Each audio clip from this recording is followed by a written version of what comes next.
Good day. This is the second lecture of session 4 of a clinical pharmacology module. My name is Dr. Majid Al Aboud, and I will talk about oral hypoglycemic agents. There are 6 learning objectives that we will cover during this lecture. I will talk first about the hormonal control of blood glucose and the pathology of diabetes. Then we will discuss the scale of diabetic clinical burden and the role of diet and weight control and therapy. Then we'll talk about the different pharmacological agents used for the treatment of type 2 diabetes and what are the steps of management of type 2 diabetes. And then we'll talk about the importance of clinical monitoring. And finally, I will talk about anti-obesity agents because obesity, as you know, is the major factor or cause for type 2 diabetes. This cartoon simplifies the understanding of hormonal and pharmacological control of blood glucose. Imagine this as the plasma glucose, and you know the main source of glucose in the plasma is from the food and from the gluconeogenesis from the liver. And then the plasma glucose is very important and it is the major source of energy for different organs in the body. And there are organs such as the brain that is solely, exclusively depend on plasma glucose or on glucose in as a source of ATP or a source of energy. And this explains why in cases of low blood glucose, what we call it hypoglycemia, there will be some neurological features and sometimes might end up with coma. On the other hand, we have two major organs, mainly the muscles and then the fat, that play an important role in homeostasis of glucose. Why? Because muscles are the major organs that utilize glucose. Therefore, we will expect that for a human being with a large muscle mass, he will need more glucose than a man or a woman with a lower muscle mass. And sometimes the difference in the need for glucose, which depend on the muscle mass and the activity of the person, might vary by up to 20 folds. And there is another player here, that is the pancreas. So you know that the alpha cells of the pancreas secrete glucagon, and the beta cells of the pancreas secrete insulin. And whenever we have high blood glucose level, there will be stimulation of secretion of insulin. And insulin will have a negative feedback mechanism on hepatic gluconeogenesis, and then the process of more glucose production will be stopped. But in case of low blood glucose, in case of hypoglycemia, the alpha cells of the pancreas will be stimulated, glucagon as a result will be secreted, and the glucagon will have a stimulatory effect on the liver to produce more glucose to replenish the low blood glucose. So, and at the same time, insulin will play an important role in the muscles. It will stimulate or enhance the take of glucose by the muscles and the fat cells. So it is a feedback mechanism that controls blood glucose and keeps the blood sugar within a normal range that is typically between 3.8 to 6.5 millimole per liter, which is approximately equal to 70 to 120 milligram per deciliter. And the pathophysiology of type 2 diabetes is simplified in this diagram. So for people with normal glucose tolerance, and you remember last year we talked about the meaning of glucose tolerance, تحمل الجلوكوز, which is done by the oral glucose tolerance test. So when we give 75 grams of oral glucose to a person, healthy people should have normal glucose tolerance. Their blood sugar shouldn't rise above the normal range whenever we give them glucose. However, in type 2 diabetes, there are two things. First of all, because of obesity, there will be a state of insulin resistance. You know, in obesity, there is a lot of fat cells, and fat cells will cause insulin resistance.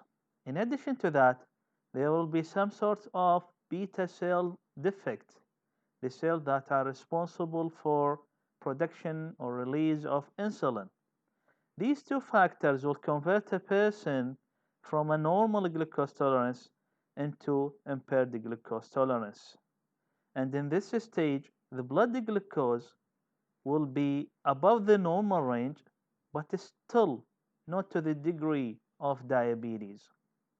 And we call that pre-diabetes, a stage before diabetes. With the time, this pre-diabetes, if not well managed by the patient or his physician by lifestyle modification, it will end up with decreased insulin secretion because the beta cell will be tired and cannot tolerate the situation of increasing insulin demand because of insulin resistance. And the patient will be converted from prediabetes or impaired glucose tolerance to early diabetes, where there is the blood sugar is higher than normal. With the time, there will be beta cell failure and there will be a state of insulin deficiency, and this is late diabetes. And of course, genetic and environmental factors play a role again in this process. If we have a look on this world map, this is called World Diabetes Map. This is taken from the International Diabetes Federation, IDF Atlas, the last edition that was in 2019. You can see here these numbers. The number of people with diabetes worldwide in the year 2019 was more than 460 million adults. And this number is expected to increase by 51% to reach 700 million people with diabetes in the year 2045, which is a very large number actually. And if you have a look on this region in orange, which is called the Middle East and North Africa, the MENA, and Iraq lies here in the Middle East and North Africa region. You can see here, last year in 2019, we had 55 million adults with type 2 diabetes. But what is terrifying is the rate of increase expected within the next years. And the rate is almost 100%. That is double the number. And it is expected that by the year 2045, the number of people with diabetes living in this area would be more than 100 million. If we have a look on figures from Iraq, actually we have our figures. In the year 2015, a survey was conducted in collaboration between the World Health Organization, WHO, and the Iraqi Ministry of Health. It was called the Stepwise Survey. According to that survey, they surveyed people looking for diabetes and pre-diabetes. And they found that the prevalence of diabetes is around 14%.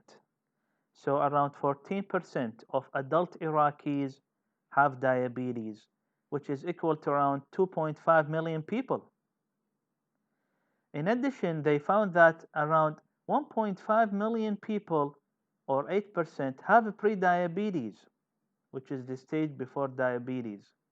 If we put these numbers together, we will end up with around 4 million people in the year 2015 with either diabetes and or prediabetes, and this is a very large number, and now we expect the number is even larger than that. So in Iraq, if we take 10 individuals, adults, we can say around 1.5 of out of 10 individuals in Iraq has got diabetes. And it's not only the problem with the number of people affected with diabetes. The big problem is with the uh, financial aspects of this. How much the government spend money on the management of diabetes. And this graph shows you the amount of money spent on the management of diabetes worldwide. As you can see clearly that the amount of money spent on diabetes in the year 2006 was around 200 billion dollar American dollar a year, and this number increased until it reached around 800 billion dollars in the year 2019, that is last year. And this is a very big number and a huge amount of money spent on diabetes. And this expenditure by money on diabetes is different between different countries in the world.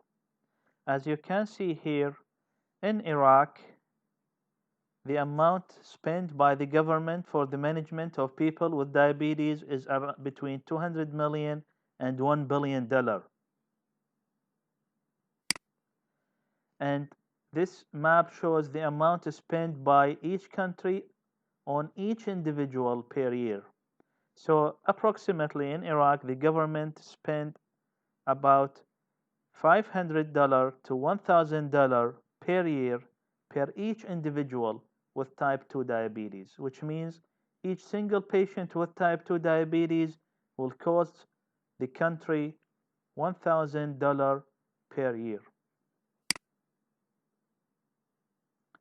And diabetes actually has long-term complications, and you should be aware of it. Chronic hyperglycemia will first damage small blood vessels, which is called microvascular disease.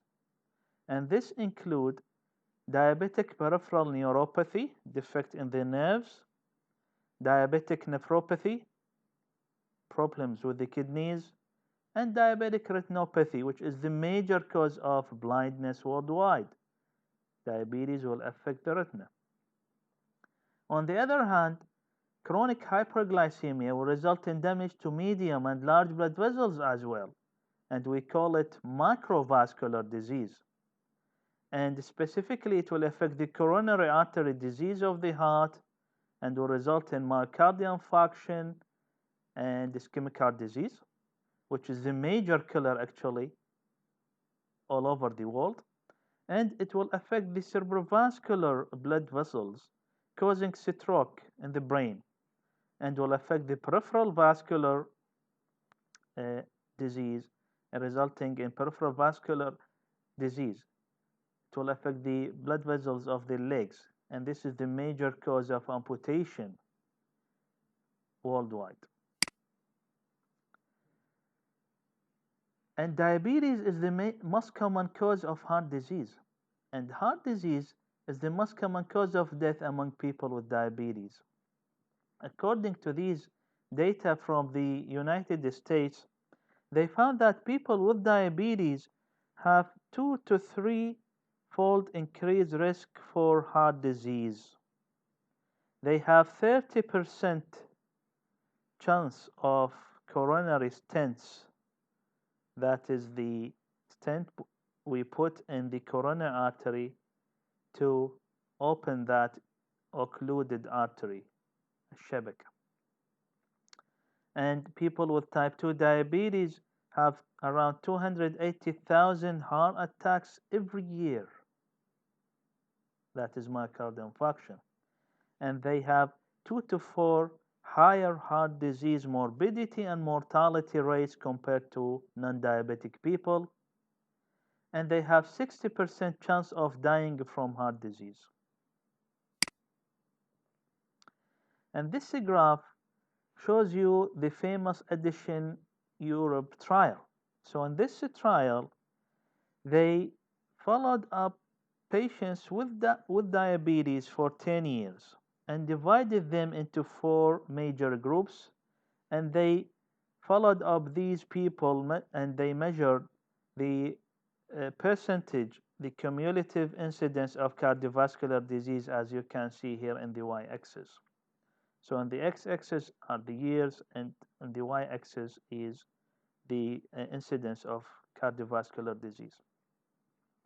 In the first 2 groups, that is in the blue color and the red color, they started immediately treatment from the time of diagnosis of diabetes. The blue color with intensive treatment, that is strict control of blood sugar. The red color is the routine care of people with diabetes, but without strict control.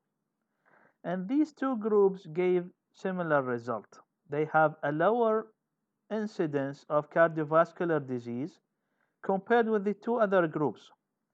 The green line that you can see here represents those whom treatment were delayed by 3 years. So they didn't give a treatment for those people until after 3 years. And the last one, as you can see here, this violet color, those people who were delayed after 6 years. So they didn't give a treatment for the last group until 6 years from the diagnosis, and they found a major difference in the rate of cardiovascular incidence. So the earlier the treatment, the best is the outcome. And according to the famous UKPDS study that was conducted in the United Kingdom, a 1% reduction in hemoglobin A1C, or the HbA1c, is associated with a large reduction in complications. Actually, it is associated with 37% reduction in microvascular complications, mainly in the retina and the kidneys, a 43% reduction in the amputation rate, a 21% reduction in the death related to diabetes, and a 4% reduction in heart attacks, and a 12% reduction in stroke. So look at these numbers. Only 1% of HbA1c reduced in a patient, it will have a big effect on his health. And whenever we want to talk about the management of diabetes, we shouldn't manage numbers only. We should look at the patient as a whole. So always remember that your patient has high blood pressure, because 80% of people with diabetes have hypertension. Therefore, it is very important to manage blood pressure, high blood pressure. Smoking cessation and alcohol abstinence or stopping of alcohol is very important for people with diabetes. Getting rid of sedentary lifestyle by doing regular physical activity is very important. Management of obesity and overweight is very important. And dietary management is very important by avoiding of high fat and reducing cholesterol level by the use of statins that we talked about in the previous lecture. In general, if we want to talk about dietary management of diabetes, first of all, we have aims of dietary management. We should aim to achieve good glycemic control. We should reduce hyperglycemia and avoid hypoglycemia. And we should aim to reduce weight, especially for those who have overweight and obesity. And this is usual in type 2 diabetes. And then we have to avoid atherogenic diet rich in fat. And we should ensure adequate nutritional intake. In general, we can advise the patient to eat a well-balanced diet that consists of 60% of carbohydrate, and 35% of fat usually, and around 15% of protein. The fat should be either polyunsaturated or monounsaturated, and we should avoid saturated fat. Fruits and vegetables are very important constituents of diabetic food and should be at least 5 portions. Portion means part or a piece of fruit or salad or vegetables. And this plate or dish was adopted from my friend Dr. Amar Ashur, who is a nutritionist from Baghdad, and he named that my plate for diabetes to simplify the things. So in general, imagine this is the plate of a patient with diabetes. Half of the plate should be in the form of vegetables. 1/4 of it should be for carbohydrates such as bread, rice, potato, corn, or etc., like lentils. And 1/4 of it is for protein in the form of meat or poultry or fish or eggs, and a cup of yogurt and a piece of a fruit. This is the healthy plate for a patient with diabetes. And we should educate the patients to avoid foods that increase blood glucose, mainly bread, white rice, sweets, too much of fruits, including dates, tamar, some of the dairy products, منتجات الحليب, potato, and of course sweetened beverages like cola. All these types of food should be minimized in people with diabetes because they will cause very high blood sugar. Now we will talk about the pharmacological treatment of type 2 diabetes. In general, oral hypoglycemics, or I prefer to say oral anti-diabetic medication, are divided into two main groups according to the, or three main groups actually, according to the mechanism of action. We have insulin sensitizers, and we have insulin release stimulants, and we have other groups. These are the oral. And we have the injectable. The insulin sensitizers, we have bigenide, and metformin is the well-known drug from this group. And we have the thiazolidinediones. For the insulin release stimulants that release insulin from the pancreas, we have sulfonylureas and meglitinides. Let's start talking about the insulin sensitizers, and let's start with the bigenide. And you know, metformin is a very famous drug that is used for the treatment of diabetes. Actually, it is the first agent of choice for type 2 diabetes. And usually we start with metformin when we diagnose diabetes. It has many mechanisms of action, but usually it acts by increasing the sensitivity to insulin at the level of the muscles and the adipose tissue and the liver. It increases insulin receptor sensitivity, so the receptors of insulin will be more sensitive to insulin. And remember, people with diabetes, they have some sort of insulin resistance, type 2 diabetes we are talking about. So it enhances the uptake of glucose in the skeletal and adipose tissue, and it will inhibit hepatic gluconeogenesis. Metformin, usually a powerful drug. It reduces HbA1c by up to 2%, which is a good number.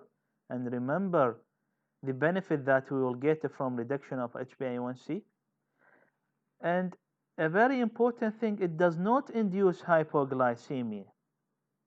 And an extra benefit, it might reduce LDL and VLDL. And the half-life of metformin is about 2 to 3 hours. However, nowadays we have preparations for metformin that is called metformin XR, or sustained release metformin. That is, metformin will continue its action for around 24 hours. But if we have the usual metformin, that is with a half-life of 2 to 3 hours, it should be given 2 to 3 times a day, usually with meals. If we have the XR metformin, the sustained release metformin, can be given once daily. However, metformin has side effects. The most important thing is the gastrointestinal disturbances in the form of nausea, sometimes diarrhea and vomiting. And metformin is contraindicated in people with compromised heart, renal, and hepatic function, and also in people with respiratory disease, because metformin might cause a state of lactic acidosis in these people because of hypoxia. The second group of insulin sensitizers are called thiazolidinediones. An example of these agents is the pioglitazone, and pioglitazone is available in the form of tabs with a dose of 15 milligram, 30 milligram, and 45 milligram. And these agents are very slow in action, so we should expect the peak effect to be after 1 to 2 months from the beginning of a treatment. And they act by reduction of gluconeogenesis in the liver and increase in glucose uptake into the muscle, similar to the mechanism of action of metformin, but here we have the effect is clear on the peroxisome proliferator activated receptor gamma, which is available in the adipocyte and the muscles. But we don't know why exactly these pioglitazone or thiazolidinediones act on the liver. Again, they are powerful agents and they can reduce HbA1c by around 1 to 1.5%. The half-life of thiazolidinediones is longer than that of metformin. It is around 7 hours. Therefore, we can give these agents once or twice daily with a meal. And the metabolites, they have very prolonged half-life. It might reach to up to 150 hours. And they are heavily bounded by plasma protein. Around 99% of thiazolidinediones bound to plasma proteins. And again, a very important thing that they do not induce hypoglycemia, just like metformin. These benefits don't come without risk. So the adverse reactions of thiazolidinediones include weight gain, while in metformin there is no weight gain usually. Either there is weight neutral, which is maintaining the same weight, or even sometimes weight loss. A very important side effect of thiazolidinediones is the edema. Therefore, these agents should not be given for people with heart failure. Otherwise, you might induce heart failure in those patients. But they might cause mild increase in LDL and HDL. Now, let's talk about the insulin release stimulants. And here we have, first of all, the sulfonylureas. And as the name, they stimulate the release of insulin from the beta cells. And we have 3 available sulfonylureas nowadays: the glibenclamide, the glimepiride, and the glyclazide. So imagine this is the beta cell of the pancreas that is responsible for the release of insulin. There is a receptor on that beta cells called calcium gated ATP channel. Potassium ATP gated channel. Sulfonylureas will block this channel. Therefore, no more potassium will be moved from the inside of the beta cells to the outside. As a result of that, there will be depolarization outside of the cell. This will stimulate the influx, the entrance of calcium ion into the inside of the cell. As a result of that, calcium concentration will be elevated inside the beta cells of the pancreas. This will in turn stimulate the insulin release. Insulin will get out and lower blood glucose. These agents were first used in the year 1950s, so they are old, and they are very cheap actually, not expensive. And they should be taken before meals. This table shows you the differences in the half-life and the duration of each one of the three agents. So this is glipniclamide, this is glimepiride, and this is glyclazide. The sulfonylureas, they have side effects. The major side effect is the hypoglycemia, especially in elderly people and those who are frail, ill, unable to eat. It might cause severe hypoglycemia. Therefore, it is better to be avoided in elderly people and in the very emaciated people. They might cause gastrointestinal disturbance, and a very important side effect is weight gain. So these agents, unlike metformin and thiazolidinediones, they can cause weight gain. Now let's talk about the second group of the insulin release stimulants. We call them the meglitinides. And we have two agents, repaglinide and natiglinide. And the repaglinide is available in the form of 0.5 milligram tablet, 1 milligram tablet, and 2 milligram tablets. The mechanism of action of meglitinides is just similar to that of sulfonylurea, but they have a very short half-life, shorter than that of sulfonylurea, around 1 to 3 hours.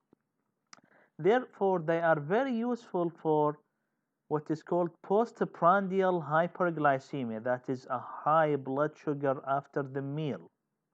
So if your patient has mainly high blood sugar after eating his meal, then the best agent would be to give one of these meglitinides.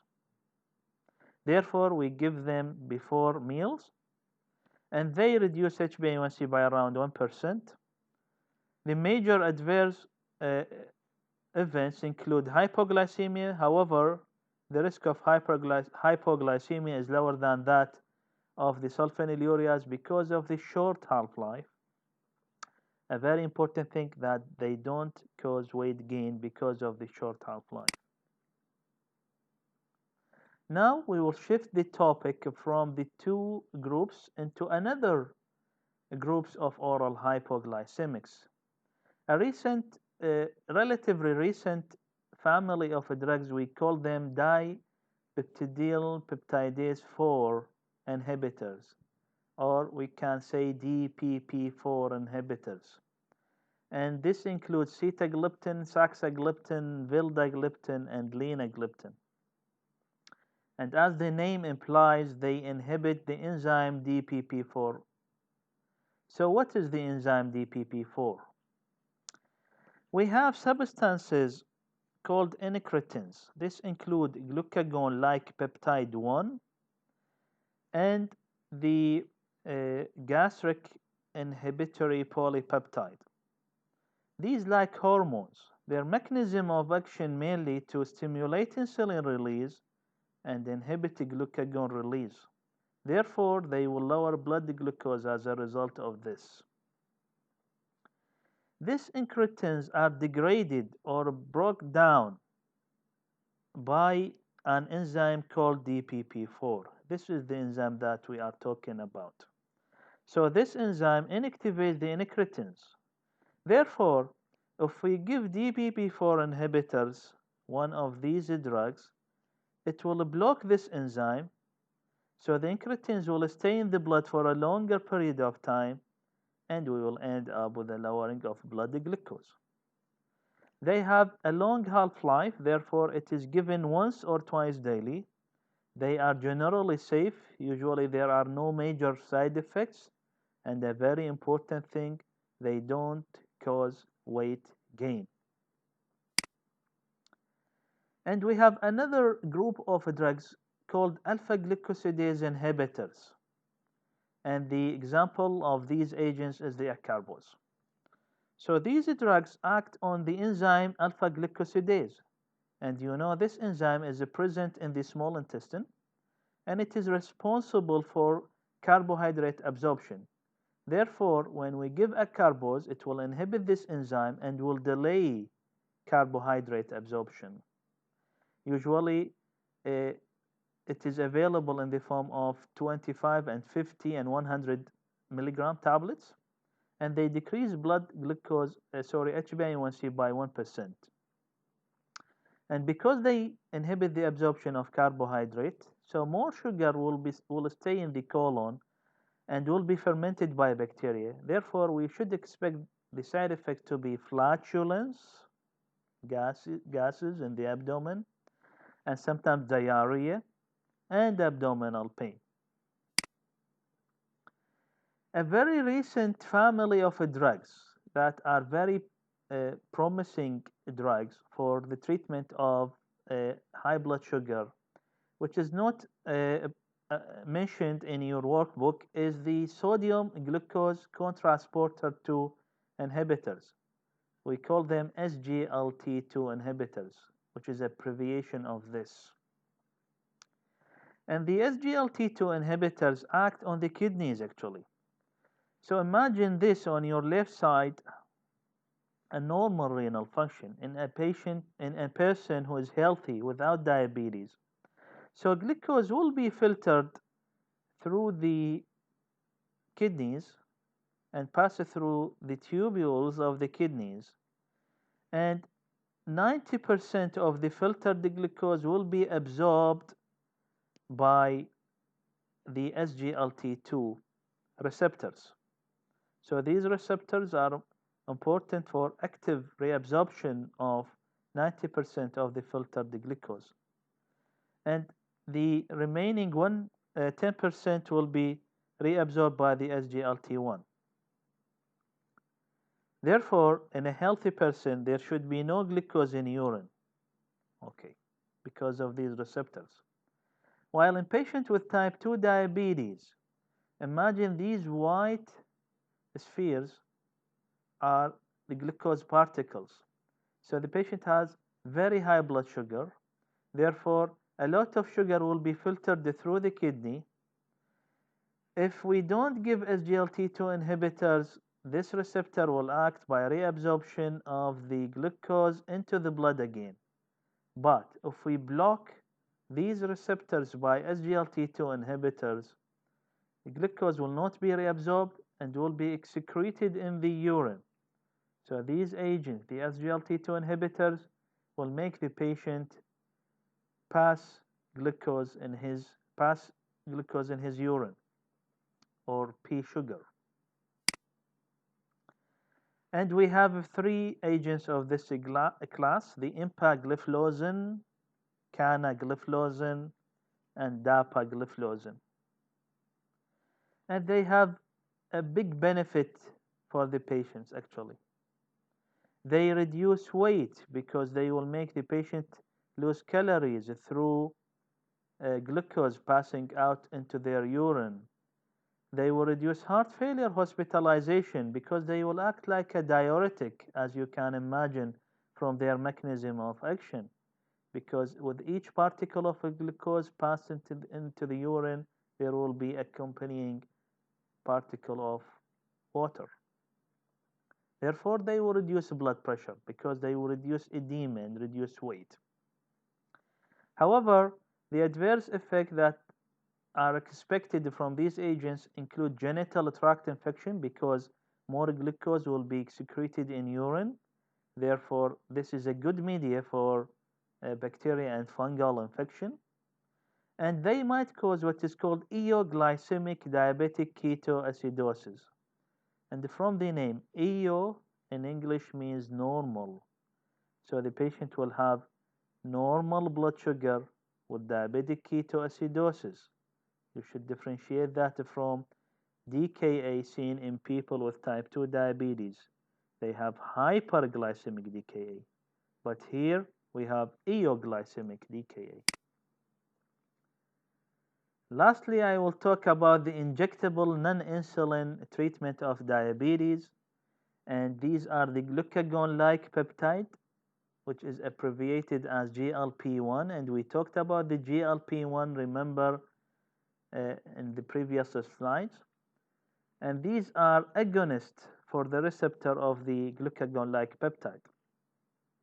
And as we said, GLP-1 increases insulin level and decreases glucagon level. Therefore, GLP-1 receptor agonists are expected to lower blood glucose. Again, they will act on the stomach and delay gastric movement and emptying. Therefore, they decrease appetite. So the patient, once inject themselves with these agents, they will feel as if they are full of a stomach and they don't like food anymore. And they are injectable.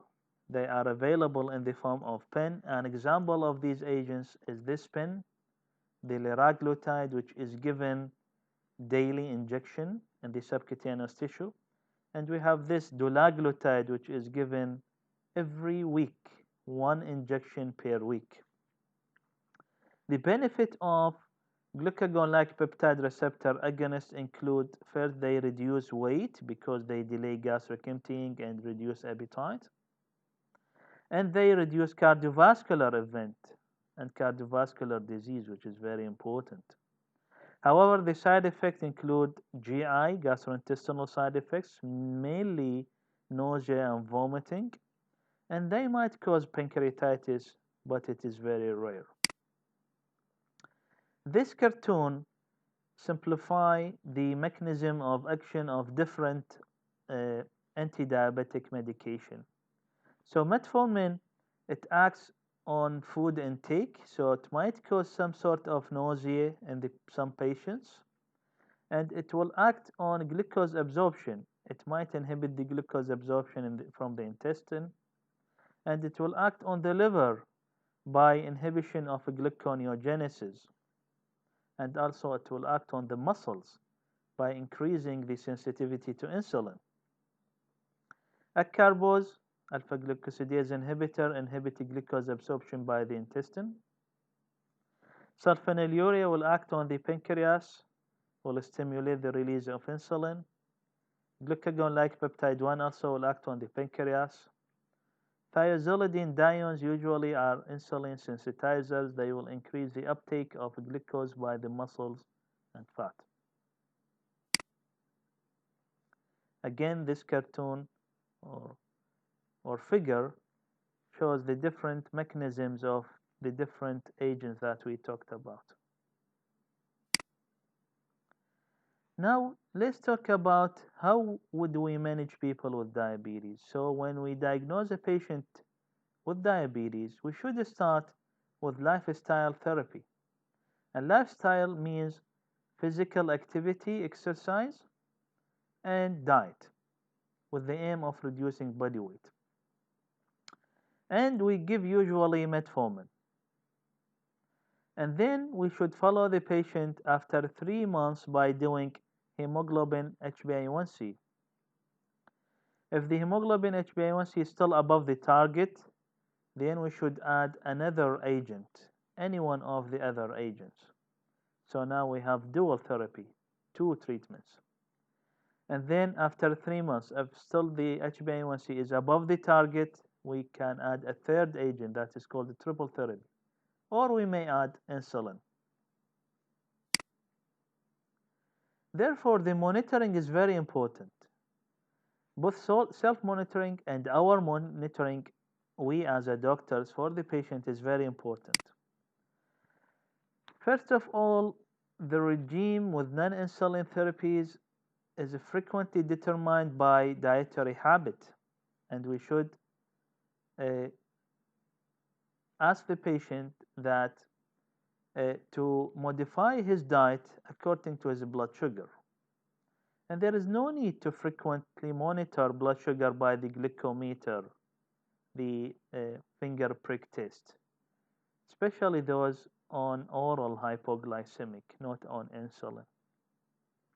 But the patient needs to carefully control their diet by avoiding nutrients or diets that increase the blood sugar that we talked about, and avoid excessive excursions. Excursions means the fluctuation in blood glucose. the hypos and the hypers, above and below the normal glycemic limits, because they are very harmful and might cause complication on the long term, these excursions. And very important is to monitor blood sugar by HbA1c every 3 months for people who have uncontrolled diabetes, or whenever we introduce a new treatment or add another treatment. And it should be done every 6 months for people with well controlled uh, diabetes. And the target is arbitrary 7%. So the usual target is 7%. We should aim at 7%, but it is different from one person to another. And the very important thing is to remember to monitor renal, hepatic, cardiovascular, and the neurological function in every visit to us by the patient. The last thing that I will talk about in this prolonged lecture is the obesity. You know, obesity is a predisposing factor for metabolic syndrome, and you know, aware of metabolic syndrome. And metabolic syndrome will end up with type 2 diabetes. And the most risky form of obesity is the central obesity, that is the apple shaped obesity, not the pear shaped obesity. The central obesity is usually the risky one that might end up with type 2 diabetes. And in this study, you can see very clearly, here is the X is the BMI of people, and here is the adjustable relative risk of type 2 diabetes. The higher the BMI, the more likely the patient will have diabetes. Therefore, type 2 diabetes is very common in obese people.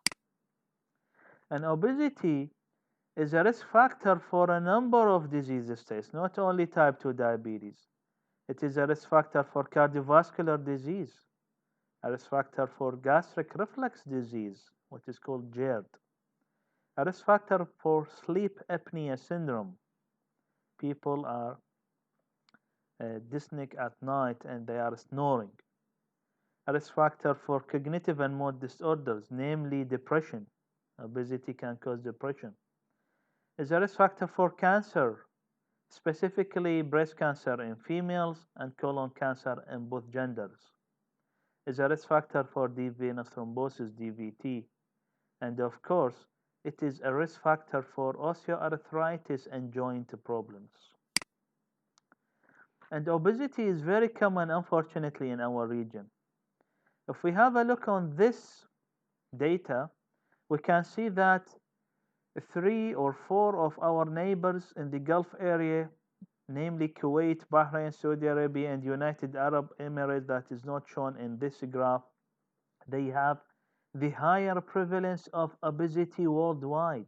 They rank first in the world in obesity. And Iraq is just behind them. And around 70% of Iraqis, they are either obese or overweight. And this is very risky. And so far, we have 4 drugs that are approved to be used for the treatment of obesity, and we call them anti-obesity drugs. The oldest one is the orlistat, and it acts by inhibition of a lipase, so it inhibits fat absorption, therefore it can cause GI side effects. And we have the liraglutide, the same one that is used in the treatment of type 2 diabetes that we talked about. The injectable is a GLP-1 receptor agonist. We said it can cause or induce weight loss because it delays gastric emptying and induce feeling of satiety.